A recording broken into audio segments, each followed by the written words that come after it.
तालुक्यातील राजकीय समीकरणे ढवळून निघाली आहेत. राष्ट्रवादी काँग्रेस शरद पवार गटाला धुळे शिंदखेडा तालुक्यात मोठा धक्का बसला आहे.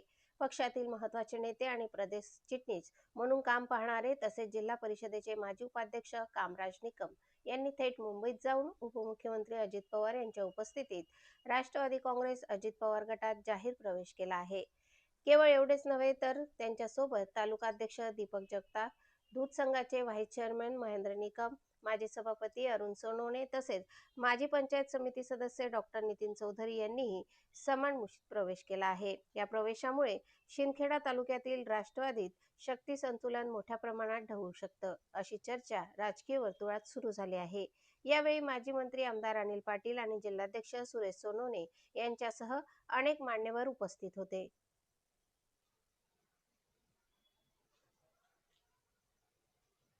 मुंबईमध्ये काल खूप सारी गर्दी होती, कारण जे नगरपालिका, नगर परिषद, नगरपंचायत निवडून आल्या त्यांना सगळ्यांना दादांनी सत्कारासाठी बोलवलं होतं.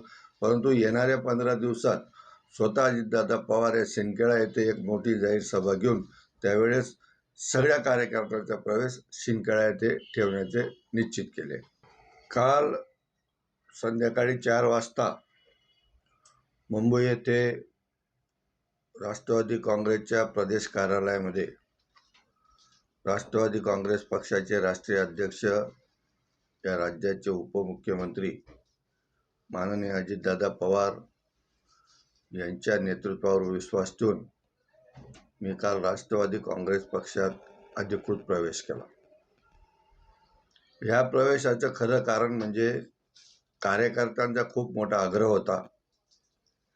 भविष्यात दोघी राष्ट्रवादी एकत्र येणार आहेत याच्याबद्दल काही शंका नाही, परंतु आत्ताचे जे येणारे 4 वर्ष आहेत आणि जिल्हा परिषद पंचायत समितीच्या होऊ घातलेल्या निवडणुका यांना डोळ्यासमोर ठेवून, कारण कार्यकर्त्यांची निवडणूक आहे, या कार्यकर्त्यांना न्याय देण्यासाठी एक सत्ताधारी पक्षाचं बळ जेव्हा कार्यकर्त्याला मिळून जातं त्यावेळेस कार्यकर्त्याला निवडणूक सोपी असते आणि कार्यकर्त्यांच्या आग्रहास्तव कार्यकर्त्यांच्या निवडणुका जिंकण्यासाठी मी काल राष्ट्रवादी काँग्रेस पक्षात प्रवेश केला आणि येणारा धुळे जिल्हा परिषद असेल, शिंदखेडा पंचायत समिती असेल, या दोघी ठिकाणी राष्ट्रवादी काँग्रेस पक्ष स्वतंत्रपणे लढून कार्यकर्त्यांना चांगल्या प्रकारे न्याय देण्यासाठी आणि शिंदखेडा तालुक्याच्या विविध विकास कामांना चालना देण्यासाठी